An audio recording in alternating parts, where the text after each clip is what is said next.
এটা হত্যা না আত্মহত্যা, এটা মার্ডার নাকি হচ্ছে সুইসাইড, এটা আমরা চাই। আর এটা চাই যে যে অভিনেতা এবং অভিনেত্রীর নাম জড়িয়ে সোশ্যাল মিডিয়াতে যেটা আসছে, এইটা যাতে ওনারা ক্লিয়ার করেন।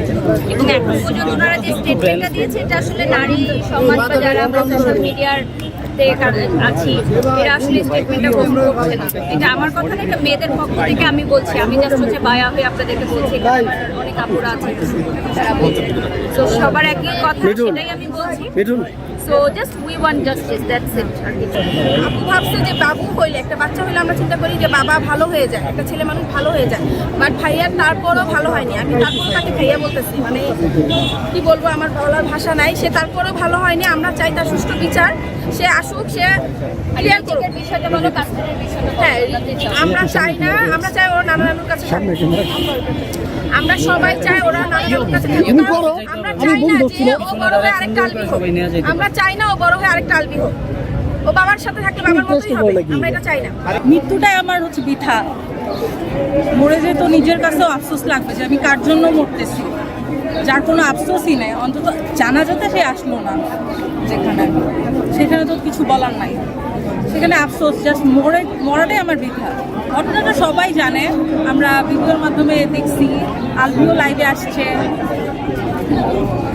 এখন আমাদের কিছু বলার নাই, জাস্ট বলার এটাই যে ওর সামনে আসছে, যেহেতু সবার আগে হাজব্যান্ড, ওর হাজব্যান্ডই ঠিক ছিল না, তো আরেকজনের ক্যারেক্টার, ওর হাজব্যান্ডের ক্যারেক্টার সম্পর্কে সবাই কম বেশি সোশ্যাল মিডিয়াতে আমরা দেখছি যে কম বেশি অনেক কিছুই, অনেক মিডিয়ার পার্সনগুলো বলছে, আপু অনেক সোশ্যাল মিডিয়ার আপুগুলো বলছে যে ক্যারেক্টার নিয়ে অনেকই প্রবলেম আছে।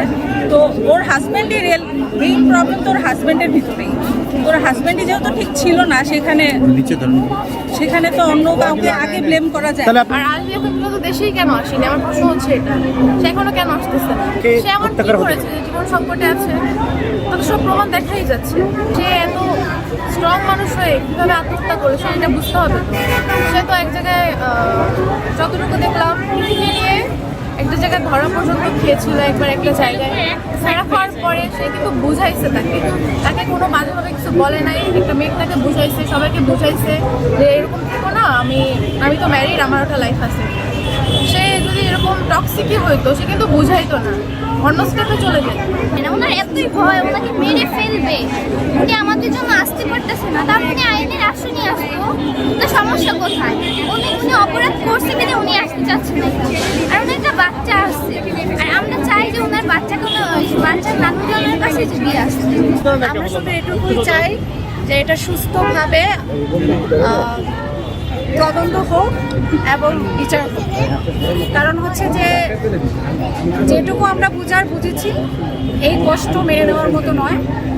আমরা মেয়েরা সবসময় চাই আর কোনো মেয়ের জীবন যেন এভাবে চলে না যায় কোনো প্রতারকের জন্য।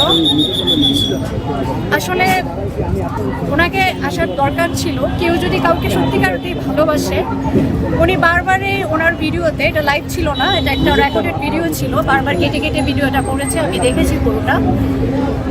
ওনার মৃত্যুটা এভাবে হয় নাই। যে ভিডিওগুলো আমরা অলরেডি দেখেছি, ওনার মায়ের কথা প্রতিটা মানুষ লেখালেখি করেছে, ওনাদের সমস্ত মানে যত ভিডিও ওনারা করেছে, ব্লগ করেছে, সমস্ত ভিডিওগুলো সামনে আসতেছে। সবগুলো দেখে আমরা এটুকুই বুঝেছি যে ওনারা যতটুকুই হ্যাপি ছিল, আর ভিতরে অনেক কষ্টদায়ক কিছু ছিল। হ্যাঁ।